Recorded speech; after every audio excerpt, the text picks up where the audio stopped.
ನಮಸ್ತೆ ಎಲ್ರಿಗೂ. ಈ ಖಾತಾ ಬೆಂಗಳೂರಿನಲ್ಲಿ ಒಂದು ಹೊಸ ಸಮಸ್ಯೆ ಉಟ್ಕೊಂಡಿದೆ. ಏನಂದ್ರೆ GBA ಲೆಕ್ಕಾಚಾರ ತಲೆ ಕೆಳಗಾಗಿದೆಯಾ? ಎಸ್, ಈ ಖಾತಾ ಸೇವೆಯಲ್ಲಿ ಗೊಂದಲ ಮುಂದುವರೆದಿದೆ. ಯಾಕಂದ್ರೆ ಬೆಂಗಳೂರಿನಾದ್ಯಂತ ಆಸ್ತಿಗಳ ಸಂರಕ್ಷಣೆ ಹಾಗೂ ಖರೀದಿ ಮತ್ತು ಮಾರಾಟದ ಸಂದರ್ಭದಲ್ಲಿ ಯಾವುದೇ ಸಮಸ್ಯೆ ಆಗಬಾರ್ದು ಅನ್ನೋ ಕಾರಣಕ್ಕೆ ಈ ಖಾತಾನ ಸರ್ಕಾರ ಪರಿಚಯ ಮಾಡಿದ್ರು. ಅಲ್ಲದೆ ಬೆಂಗಳೂರಿನಲ್ಲಿ ಆಸ್ತಿ ಮಾರಾಟದ ಸಂದರ್ಭದಲ್ಲಿ ಮೋಸವಾಗಬಾರ್ದು, ಪ್ರಾಪರ್ಟಿ ಟ್ಯಾಕ್ಸ್ ಪಾವತಿ ಮಾಡುವುದರಲ್ಲಿ ಯಾವುದೇ ಒಂದು ಆಸ್ತಿಗಳು ಅಂದ್ರೆ ಆಸ್ತಿದಾರರು ಸಹ ಹೊರಗೆ ಉಳಿಬಾರದು, ಎಲ್ಲರೂ ಸಹ ಸರ್ಕಾರಕ್ಕೆ ಟ್ಯಾಕ್ಸ್ ಕಟ್ಟಬೇಕು, ಒಳ್ಳೆ ಇನ್ಕಮ್ ಜನರೇಟ್ ಆಗಬೇಕು ಅನ್ನೋ ಒಂದು ಕಾರಣಗಳಿಂದ ಈ ಖಾತಾ ಒಳಗೊಂಡಿದೆ.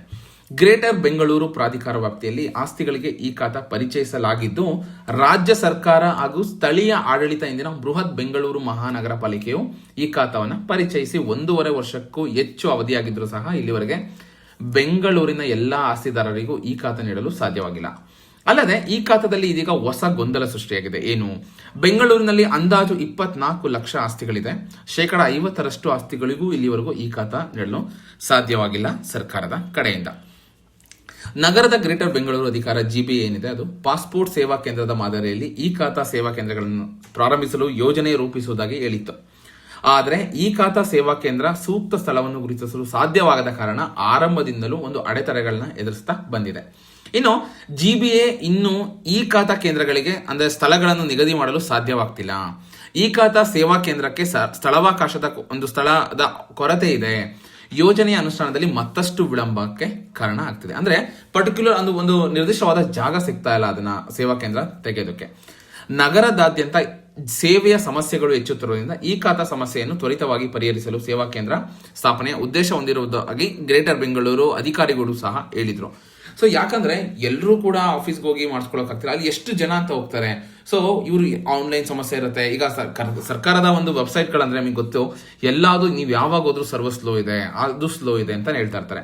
ಸೊ ಇದು ಕೂಡ ಒಂದು ಜನರಿಗೆ ಒಂದು ಸಮಸ್ಯೆಯಾಗಿ ಕಾಡ್ತಾ ಇದೆ.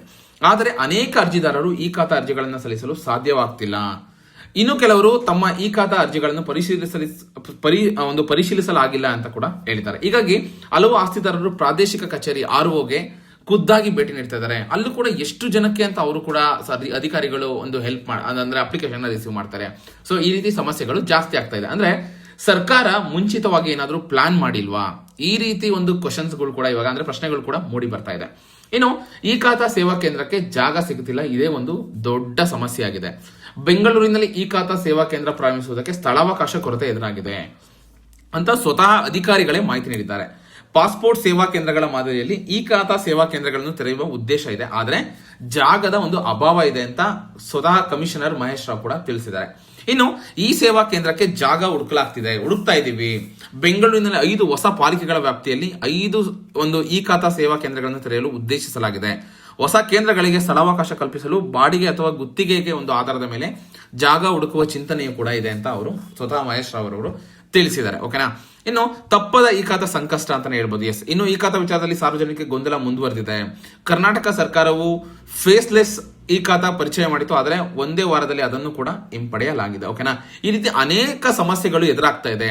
ಸೊ ಸರ್ಕಾರ ಮುಂಚಿತವಾಗಿ ಏನಾದ್ರು ಪ್ರಿಪೇರ್ ಆಗದೆ ಏನಾದ್ರು ಈ ಖಾತಾಗೆ ಅನೌನ್ಸ್ ಮಾಡಿದ್ರ, ಒಂದು ತರಾತುರಿಯಲ್ಲಿ ಅವ್ರಿಗೆ ದುಡ್ಡು ಬೇಕಿತ್ತು, ಈ ರೀತಿ ಜನಾಕ್ರೋಶ ಮಾಡ್ತಾ ಇದ್ದಾರೆ. ಅಂದ್ರೆ ಜನಗಳು ಹೇಳ್ತಾ ಇರೋದೇನು, ಅವ್ರಿಗೆ ದುಡ್ಡು ಬೇಕಿತ್ತು, ಒಂದು ತರಾತುರಿಯಲ್ಲಿ ಮಾಡಿದ್ದಾರೆ, ಈ ರೀತಿ ಅನೇಕ ಒಂದು ಕಂಪ್ಲೇಂಟ್ಸ್ ಕೇಳಿ ಬರ್ತಿದೆ. ಓಕೆನಾ? ಇದ್ರ ಬಗ್ಗೆ ನಿಮ್ಗೆ ಏನ್ಸುತ್ತೆ ಕಮೆಂಟ್ ಮುಖಾಂತರ ತಿಳಿಸಿ. ಅಥವಾ ಈ ಖಾತಾ ಬಂದಿರೋದು ಒಳ್ಳೆಯದು? ಎಸ್, ಒಂದ್ ಸೈಡಲ್ಲಿ ನೀವು ನೋಡ್ಕೊಂಡ್ರೆ ಒಳ್ಳೇದು. ಯಾಕಂದ್ರೆ ಒಂದು ಮೋಸದ ಜಾಲ ಏನಿದೆ ಅದನ್ನ ಕಂಟ್ರೋಲ್ ಮಾಡೋದಕ್ಕೆ ತುಂಬಾ ಒಳ್ಳೇದು. ಓಕೆನಾ? ಅದನ್ನ ಬಿಟ್ಟು ಬೇರೆ ಏನ್ ನಿಮ್ಗೆ ಅನ್ಸುತ್ತೆ ಕಮೆಂಟ್ ಮುಖಾಂತರ ತಿಳಿಸಿ. ಇದೇ ರೀತಿ ಒಂದು ಹೆಚ್ಚಿನ ಅಪ್ಡೇಟ್ಗಾಗಿ ನನ್ನ ಯೂಟ್ಯೂಬ್ ಚಾನಲ್ ಸಬ್ಸ್ಕ್ರೈಬ್ ಮಾಡಿ, ಇದೇ ರೀತಿ ಸಪೋರ್ಟ್ ಮಾಡ್ತಾ ಇರಿ. ವಿಡಿಯೋ ನೋಡಿದ್ದಕ್ಕಾಗಿ ಧನ್ಯವಾದಗಳು.